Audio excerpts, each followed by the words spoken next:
tarde a todos. Vamos dar início ao debate aqui na Feira do Livro, um debate promovido pela Universidade Católica Editora, no lançamento do 21º número da revista Propriedades Intelectuais.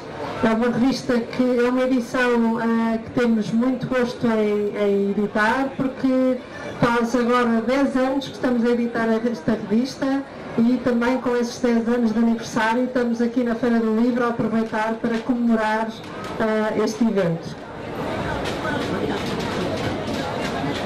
Temos então connosco para este debate intitulado A Inteligência Artificial e os Direitos de Propriedade Intelectual, o diretor da revista, Dr. Miguel Carretas, que vai ser neste caso o moderador deste debate, e com ele temos o Dr. Vítor Palmela Fidalgo, da Faculdade de Direito da Universidade de Lisboa, e temos os nossos conhecidos José Martins, encenador e ator, e António Bexiga, músico do projeto Raia.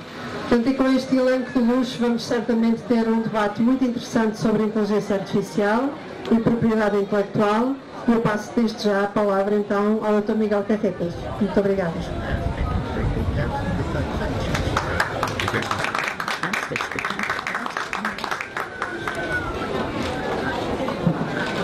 Eu vou ser muito rápido nesta introdução.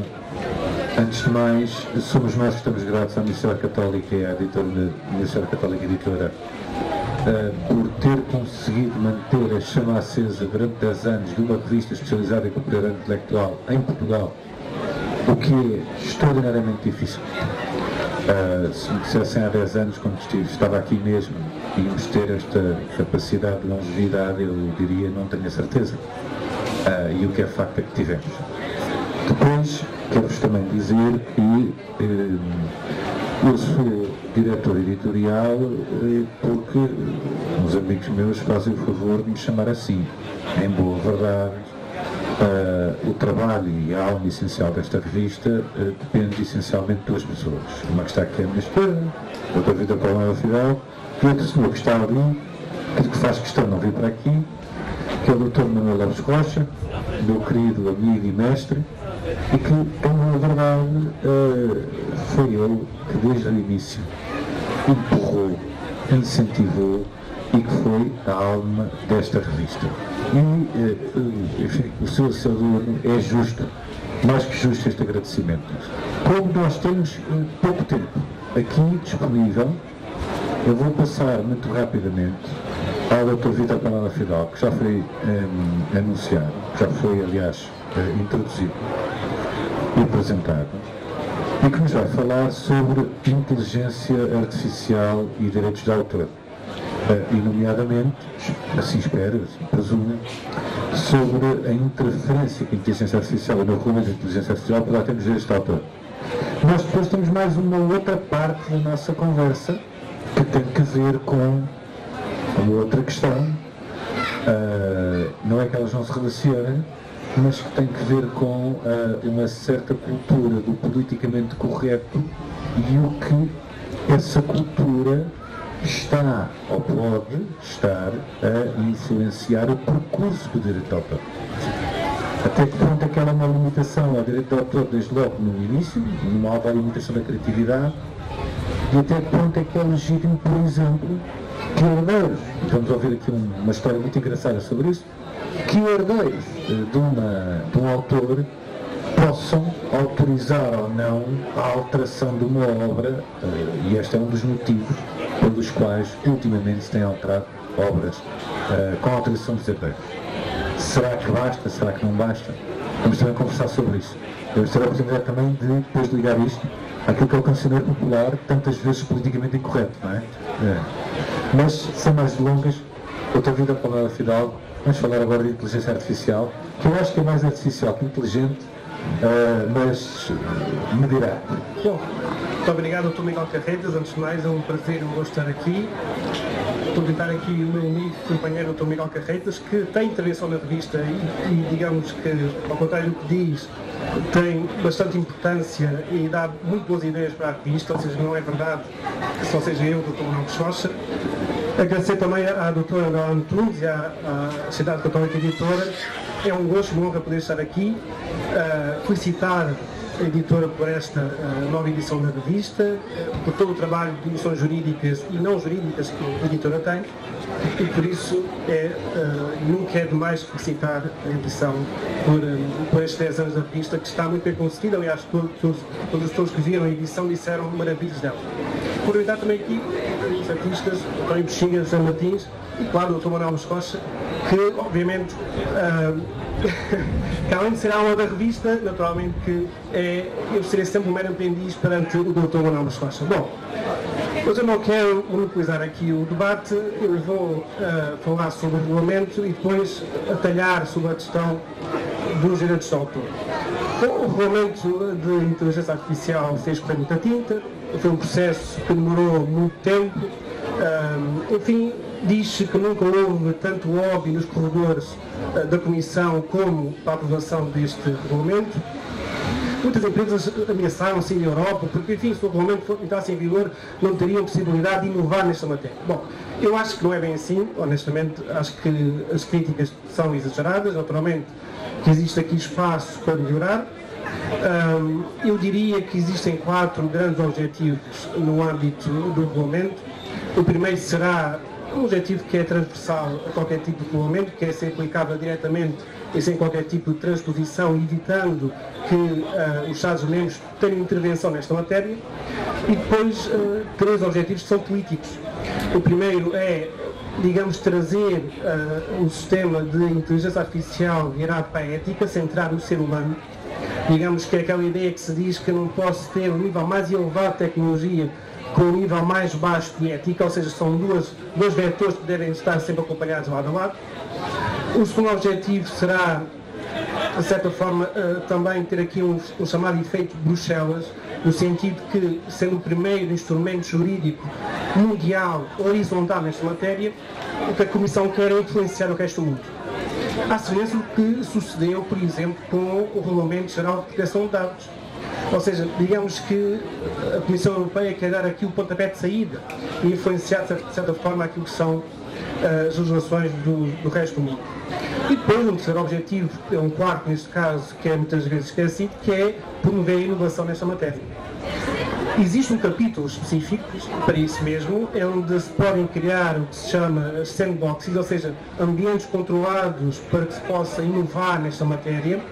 Ambientes que podem ser digitais, podem ser físicos, podem ser híbridos.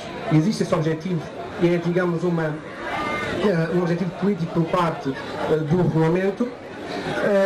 Em termos de instrumentos jurídicos, nós temos aquilo que se chama um edifício jurídico bastante largo, complexo. Temos mais de 103 artigos, 180 considerandos, mais de 44 definições, enfim, 3 anexos. É, digamos, um instrumento jurídico bastante complexo e requer aqui algum espaço de manobra por entendermos. Eu diria que existe aqui uma perspectiva, antes de entrar em específico neste autor, que é importante ter em conta, que é o regulamento tem 4 níveis de risco. Ou seja, o regulamento não visa regular em específico uma certa aplicação ou um certo sistema de inteligência artificial. Visa, sim, regular usos da inteligência artificial. A primeira questão que existe é os usos totalmente proibidos. Aqueles que violam diretamente direitos fundamentais, por exemplo, há um caso muito conhecido que até foi, digamos, de certa forma, anunciado numa série de TV da Netflix, que é o social scoring, ou seja, a classificação social. Isto é totalmente proibido por parte do regulamento de inteligência artificial. Por exemplo, na China, quando eu quero aceder a serviços públicos ou privados, se eu não tiver um certo nível de classificação, obviamente o sistema poderá impedir-me de aceder a esse tipo de serviços públicos ou privados. Ora, isto é totalmente proibido por parte do regulamento. Por exemplo, um tipo de utilização que me leve a votar num partido X, isto é totalmente proibido. Ou então, que manipule os meus sentimentos, isto é totalmente proibido por parte do regulamento. Um segundo nível, que é um nível de risco elevado, que neste caso aplicam-se a sistemas que são usados nos transportes, nas comunicações, nas seguradoras, nos bancos. Neste caso, este tipo de sistema não é proibido, mas existe uma transparência adicional. Existe que os dados sejam íntegros, existe, por exemplo, que seja necessário existir relatórios permanentes e até uma avaliação de impacto do regulamento neste sentido. E depois o nível mínimo se aplica, por exemplo, ao chatbot, aos interfaces, em que basicamente existe uma obrigação de transparência. Por exemplo, se eu estiver a falar com um banco, estiver a falar com um sistema de inteligência artificial, o sistema é obrigado a dizer que eu estou a interagir com o sistema de inteligência artificial. Digamos que é uma obrigação mínima de transparência. E depois, digamos, existe um nível básico em que quase não existe qualquer tipo de regulamentação, em que, digamos, se aplicam sistemas que filtram spam, por exemplo, ou sistemas que permitem um melhor nível de jogo para os jogos online. Tudo isso é um nível mínimo que aqui não tem qualquer tipo de aplicação. Outro aspecto importante é que este regulamento irá criar aqui uma multiplicidade de entidades. Desde logo, dentro da Comissão existirá um gabinete de inteligência artificial, que terá poderes de fiscalização, e depois cada Estado terá também uma entidade nacional responsável por esta matéria. Até agora o único país que o fez e que tem uma entidade é a Espanha, vai ser na Corunha. Em Portugal ainda se estuda se esta questão vai ser remetida para a CNPD ou se iremos criar uma entidade nova. Eu acho que deveríamos criar uma entidade nova, mas enfim. Existirá também um comitê de inteligência artificial, um comitê de peritos e um comitê consultivo. Bom, entrando agora na questão dos direitos de autor. Em termos gerais, o regulamento não toca de forma muito significativa no âmbito da propriedade intelectual. Eu diria que toca em 3 pontos, que têm mais ou menos importância. Primeiro ponto, vem reafirmar o compromisso que existiu na diretiva de 2019 para que todo o tipo de modelos fundacionais, por exemplo, o caso do ChatGPT, são obrigados a remunerar os autores pela utilização de conteúdos que são protegidos. Esse é o primeiro ponto que é importante frisar. Ou seja, essa regra já existe desde 2019, foi transposta para o Parlamento Jurídico Português por via da transposição e, digamos, aquilo que faz o regulamento é reafirmar. O segundo ponto também é importante, que é, eu diria que é bastante relevante. Quer dizer o seguinte, atenção que mesmo que ele tenha modelos treinados fora da Europa, em países onde não existe a tutela de direito ao autor, ainda assim, para não criar vantagens competitivas indesejáveis, eu não posso utilizar esse sistema na Europa. Ou seja, isto evita, por exemplo, que uma empresa de inteligência artificial escolha um país onde não tem qualquer tipo de regulamentação, pelo menos tem uma regulamentação mais branda neste sentido, e possa treinar os modelos de inteligência artificial e depois possa trazê-los para a Europa. Obviamente que isso seria uma vantagem totalmente disfuncional a nível de concorrência. O último ponto, também importante a nível da inteligência artificial, o que é na questão daquilo que é o dever de esclarecimento daqueles que têm sistemas de inteligência artificial e aquilo que é a proteção da propriedade intelectual. O RGPD já o diz, e este regulamento já o diz, que quando eu tenho um sistema de elevado risco, eu sou obrigado a esclarecer o utilizador que tipo de dados é que eu utilizei para resultar, ou para ter aquele resultado, aquela decisão. Ora, isso leva a um problema que é, a maior parte desses dados são tratados de forma analítica e desses dados resulta, pelo menos, um segredo de negócio, por exemplo. O segredo de negócio é protegido por direitos de propriedade intelectual. Ora, aqui a questão é até que ponto é que eu posso ter direito ao esclarecimento sobre o sistema de inteligência artificial se do outro lado temos um segredo de negócio ou outro tipo de direito de propriedade intelectual. Aquilo que diz o regulamento é, bom, neste caso temos de fazer uma ponderação das duas partes. Uma coisa é o direito ao esclarecimento, que pode ir até certo ponto, mas nunca poderá afetar os segredos de negócio da empresa que detém o sistema de inteligência artificial. Digamos, estes são os 6 pontos principais.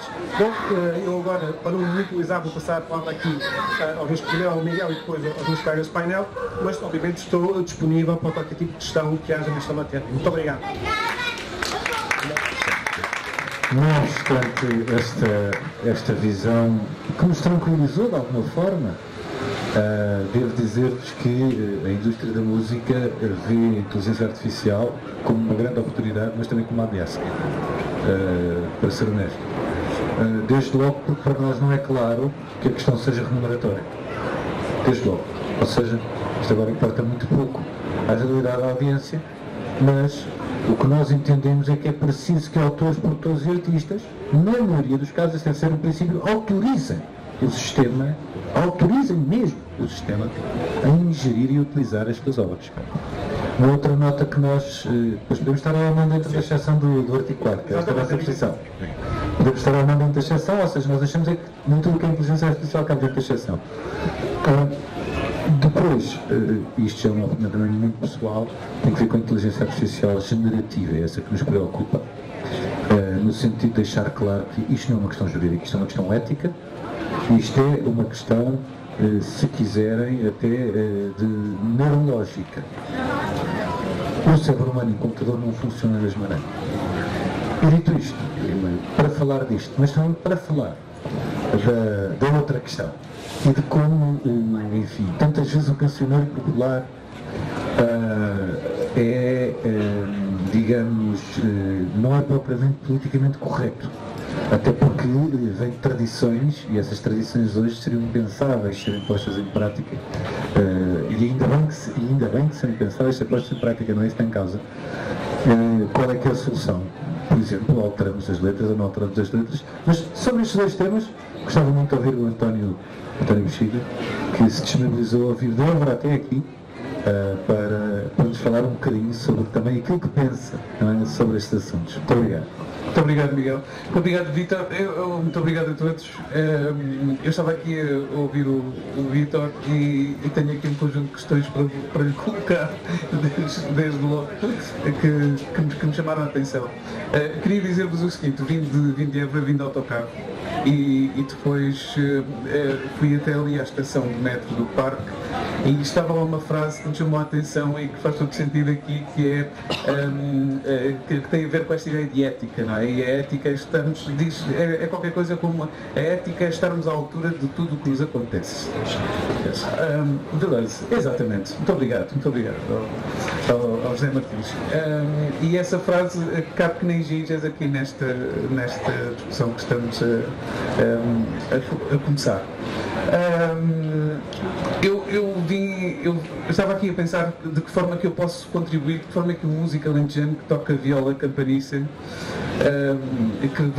que é muito ligada desde logo à música tradicional e aos conceitos de música tradicional e popular, que são coisas ligeiramente diferentes, mas que tendemos a juntá-las.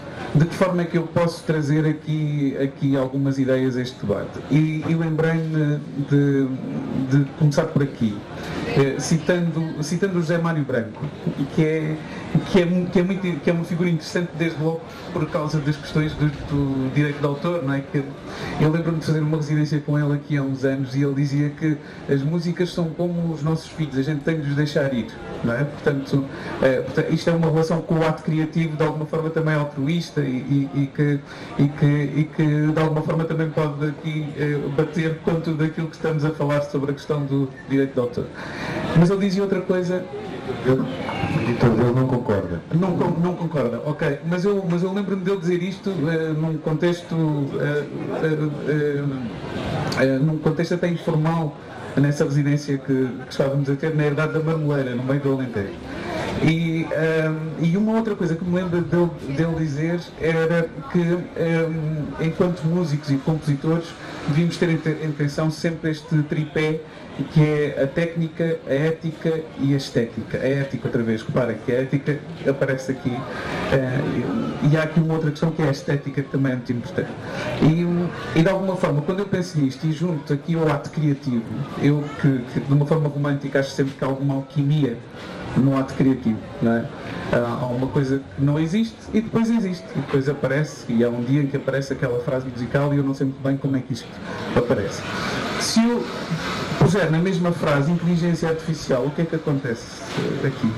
O que é que acontece, não é? Quando falamos de inteligência artificial, falamos do quê?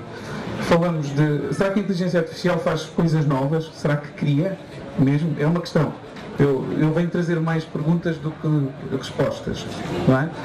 E esta é uma pergunta que me parece importante. Ela até pode produzir coisas novas, acho que até falámos sobre isto ao telefone. Até podemos produzir coisas novas, mas com base em quê? Com base nos dados que existem, certo? E quando falamos em inteligência artificial generativa, portanto, que aprende, que consegue aprender, mas consegue aprender até que ponto? Se fizermos um prompt, não é? O prompt é a coisa mais importante, que é o pedido. Reparem que há um pedido, não é? Quase todas as plataformas de inteligência artificial têm lá portanto, o seu formulário, portanto, há lá uma lupa onde podemos fazer o prompt. A primeira vez que esta questão me chamou a atenção foi numa exposição do Manovic, que é um artista visual russo e que está muito ligado desde há muito tempo a esta questão as suas obras são um misto entre a sua pintura e aquilo que ele faz como pedido às plataformas de inteligência artificial. E é muito interessante. Se não conhecem, aconselho-vos e se gostarem destas coisas, aconselho-vos a pesquisar. Chama-se Manovic. Houve uma exposição há pouco tempo aqui em Portugal que se chamou Unreliable Memories. É um título muito interessante. Memórias pouco fiáveis, não sei se a tradução é melhor, em que ele junta de facto a sua pintura àquilo que ele pede às plataformas de inteligência artificial. E porquê que eu estou a falar nele? Porque eu acho que é muito interessante, ainda voltando aqui a esta questão do ato criativo, não é?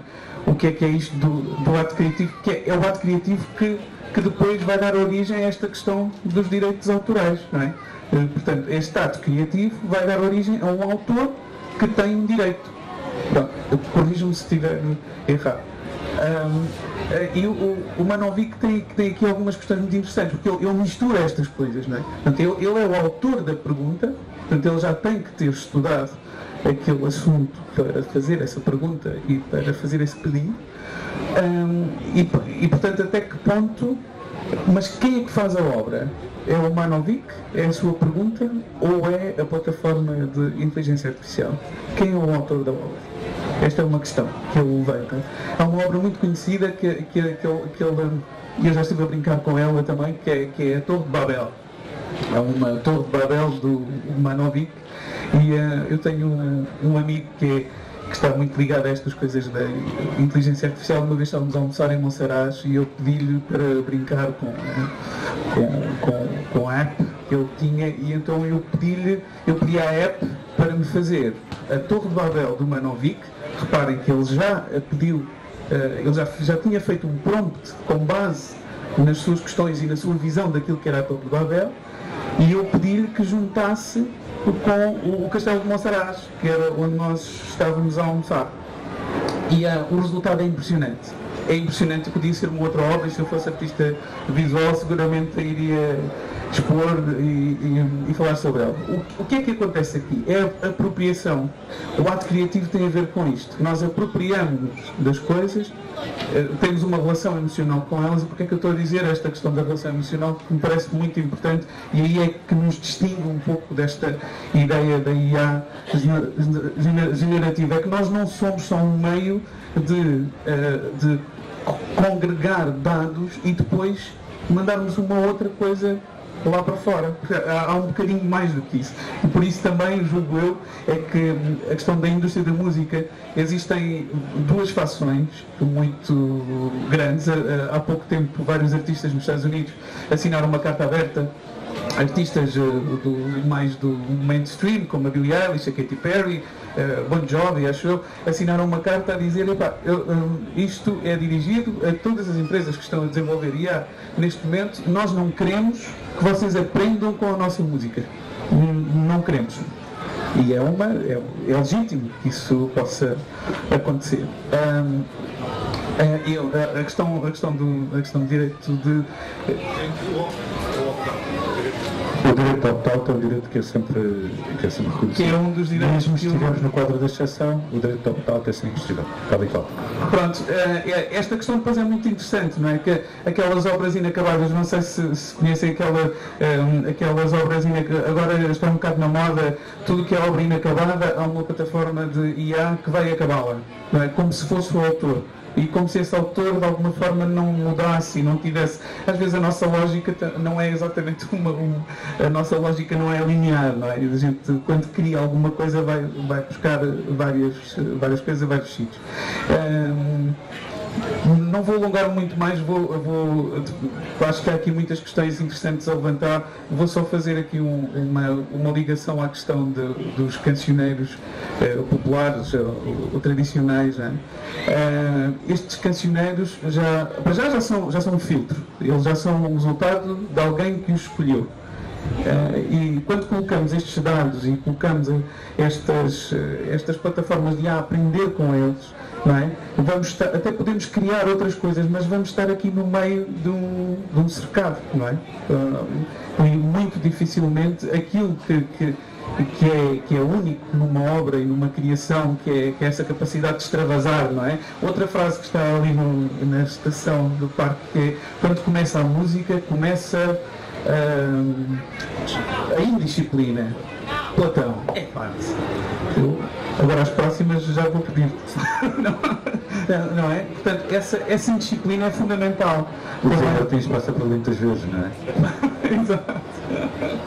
Mas é fundamental esse extravasar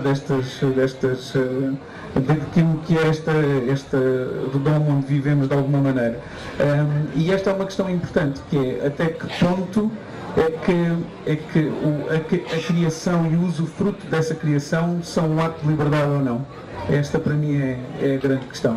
E como é que a inteligência artificial, como é que a legislação nos pode garantir isso? Como é que me pode garantir que eu possa ser mais livre e que possa transformar o mundo e que a experiência estética seja uma experiência de facto transformadora? Deixo esta questão em aberto. E seguramente iremos debatê-las. Agora eu pedia especificamente ao Zé Martins que abordasse, digamos, este outro tema, que é uma questão muito interessante e que, como vos disse há pouco, veio à baila por questões de linguagem que alguns livros teriam e que os editores, enfim, porque entendiam que a linguagem, enfim, destes tempos devia ser outra, pediram aos autores para alterar essa mesma linguagem. Seria interessante, por exemplo, fazer isto com a Bíblia, não é? E onde é que nós iríamos se fôssemos fazer isto com a Bíblia? Está no Antigo Testamento a linguagem que tem e aquilo que é o registro histórico que é também, não é? Mas enfim, e o Zé Martins tem uma história muito interessante sobre esta questão do exercício do direito de autor, ou da tentativa de exercício do direito moral da autor, não é patrimonial, não é o dinheiro, no sentido de impedir a utilização por parte dos herdeiros. E esta história, como verão, além de mais, tem uma coisa fantástica, não é? Que há povos que estão dispostos a andar quase à pancada pela cultura, pela língua e por aquilo que é o seu património, o que não deixa de ser uma forma muito civilizada de andar à pancada. Mas, já não disse. Muito boa tarde. Em primeiro lugar, muito obrigado à editora da Universidade Católica e à revista Propriedade Intelectual por este convite. Peço desculpa de dar de óculos escuros, mas é por razões sanitárias. E em terceiro lugar, tenho que fazer uma declaração de intenções perante a exposição, as duas exposições anteriores.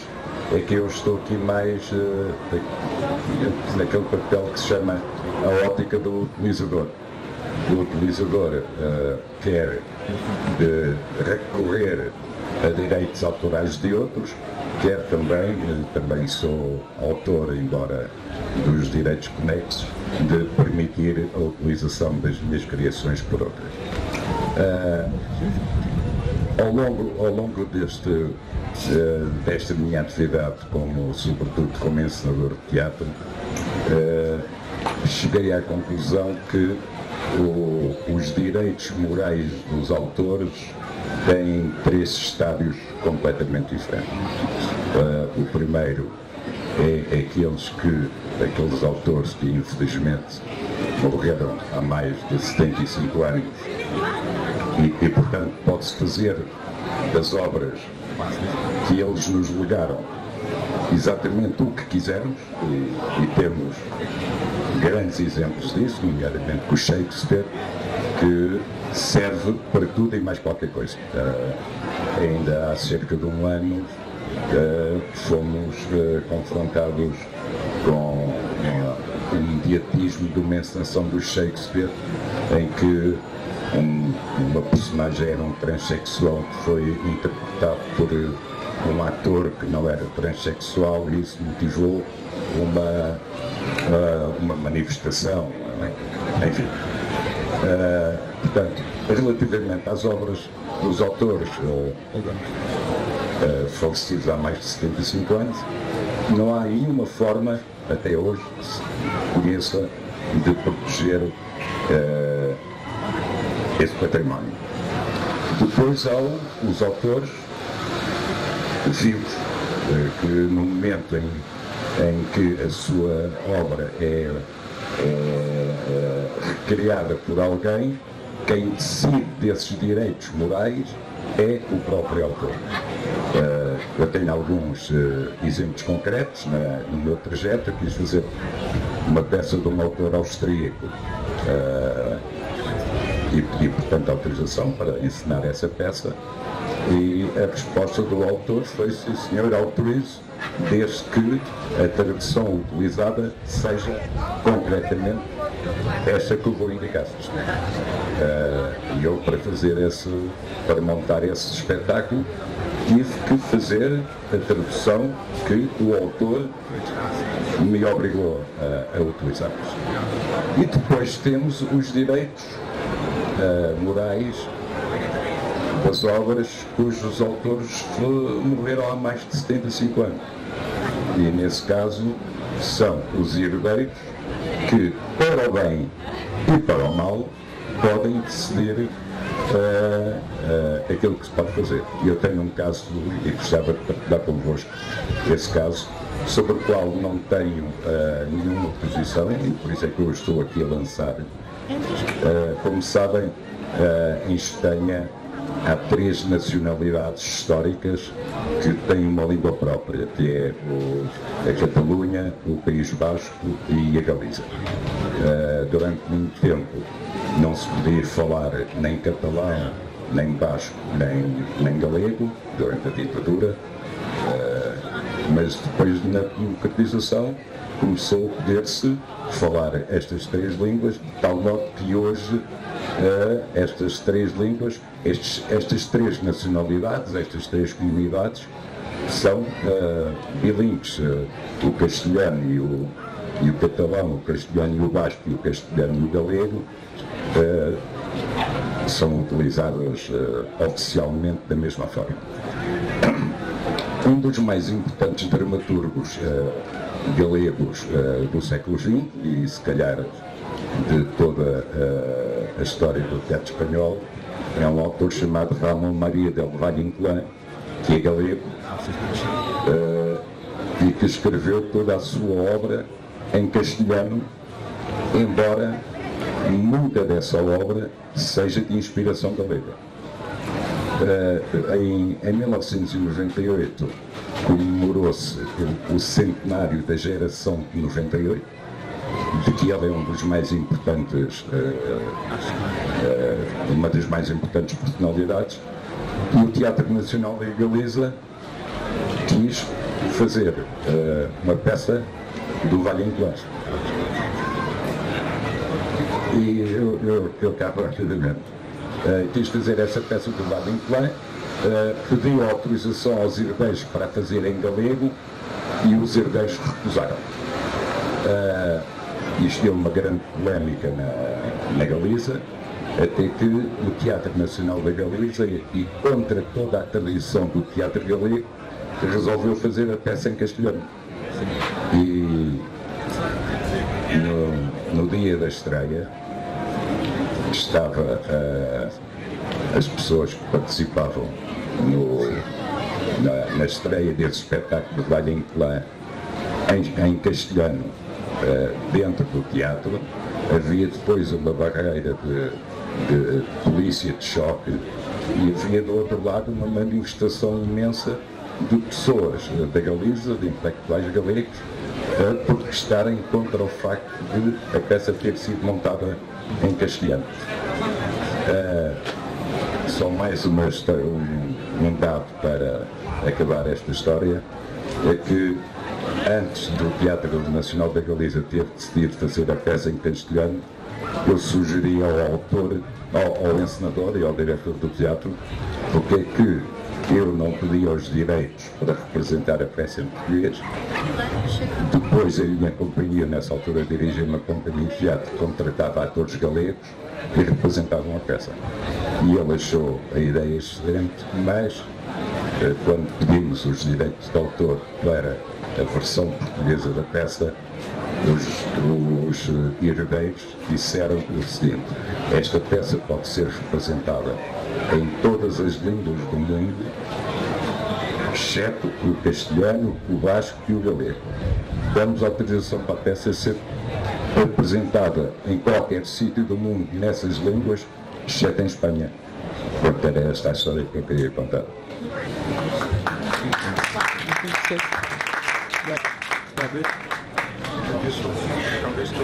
Tenho a faltar aqui explicar uma coisa, que no Teatro Nacional da Galiza só encena obras em galego. E, portanto, é assim. E daí que havia intelectuais também do outro lado, mas não faria sentido, não é? A protestar enquanto está-se no Teatro Nacional Galego a fazer uma peça, uma encenação em castelhano. Temos mais 5 minutos, não é? Pode ou não pode? Ou seja, o direito do autor, o direito moral do autor vale o mesmo exercido pelos herdeiros ou não? Bom, começando com essa questão, obviamente que os herdeiros podem defender a memória da obra e do autor dessa obra. Eles não podem fazer tudo aquilo que querem com a obra, que é diferente. Ou seja, não podem autorizar coisas que o autor da obra não permitiu. Ou seja, o principal objetivo aqui é sempre defender a obra em si e não, enfim, manipular aquele direito que não tem, na verdade. Um direito de defesa do autor e da sua obra, basicamente. A minha questão há pouco era uma questão, quando falaste sobre o novo regulamento e da forma como a inteligência artificial generativa, os dados que são compilados aqui não podem ser, por exemplo, usados na América ou em África, e de que isso está de alguma forma. Como é que isso acontece relativamente às artes, não é? Relativamente à música, não é? Tu podes hoje colocar numa plataforma, hoje isto está tão desenvolvido, e já nem falo sobre a questão algorítmica, tu hoje podes colocar, eu quero uma canção, quero ouvir uma canção com a letra X em Cheyenne. Isso é possível de fazer. Como é que, e até que ponto é que isso também não nos impede de usufruir de uma outra coisa, não é? Onde é que estão aqui os dois direitos? Essa é uma questão interessante, mas existem aqui dois aspectos. Aquilo que é a entrada dos dados, e os dados aqui é um conceito muito amplo, pode ter conteúdo que seja produzido por esse autor. Nós temos o artigo 4 e o artigo 3º, uma exceção geral para a investigação científica, e depois aquele direito opt-out. A maior parte das editoras fazem um opt-out, não é? E por isso, digamos que eu não posso treinar o meu sistema de inteligência artificial com conteúdo que esteja protegido se o titular reservou essa possibilidade. E a segunda perspectiva é o resultado disto. A minha opinião aqui é muito sincera. Eu acho que, não havendo qualquer tipo de toque humano, tudo o que é produto da inteligência artificial é domínio público. Mas atenção que existem direitos conexos e essa proteção é indireta. Por exemplo, uma notícia que é gerada para uma edição no jornal por inteligência artificial. Não existe autor, mas existe um direito conecto, que não tem a ver com a criatividade. E aqui, neste caso, irá ser protegido não por via do direito ao autor, mas por via do direito de editor de imprensa. O editor. Exatamente. O mesmo que se passa com os fonogramas, não é? Se existe uma fixação de uma obra que não está protegida, a obra não é protegida, mas o direito conexo existe.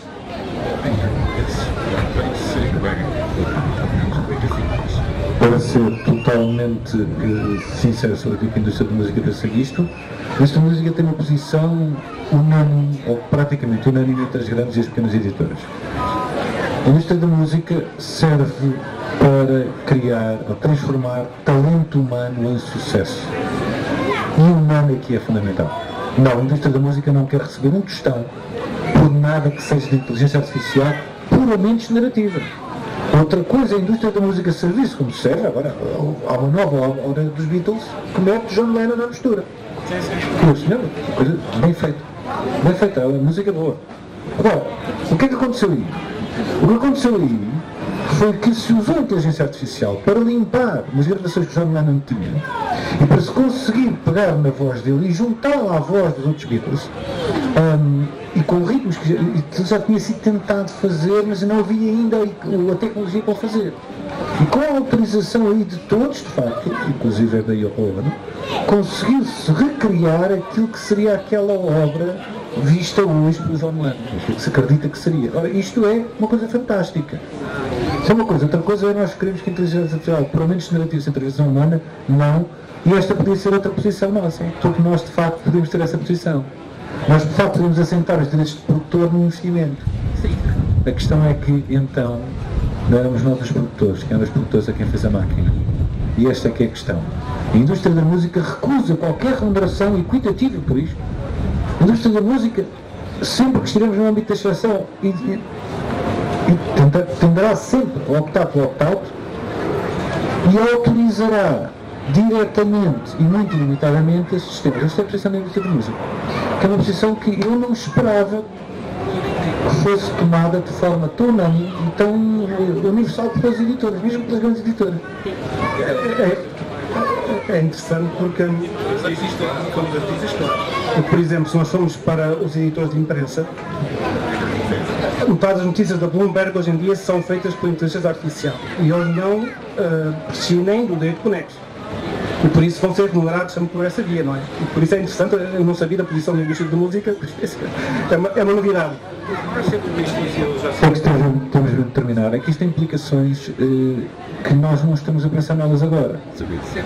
Mas reparem, quando os consumos nas plataformas digitais de música por subscrição são consumos, nós pagamos a subscrição, mas depois aquilo o valor é dividido pelos vários titulares que nós de facto usamos na nossa playlist, nós multiplicado por milhões, certo?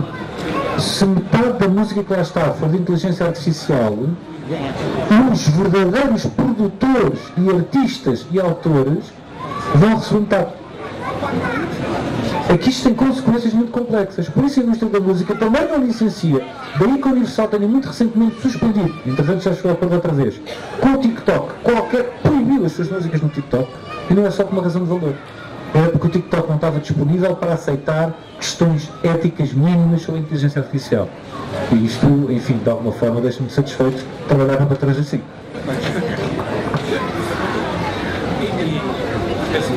Terminamos? Eu estou no botão, só que preciso demorar um bocadinho, que eu acho que há uma coisa do história qualquer que não tinha visto. Penso que terminamos. Eu agradeço-vos muito terem tido a paciência para nos ouvir. Quero agradecer penhoradamente aqui a estes nossos amigos que vieram aqui dar o seu contributo. Muito obrigado mesmo. E se houver alguma questão, enfim, podemos falar dela, se calhar já não aqui, mas aí fora. Está bem? Muito obrigado.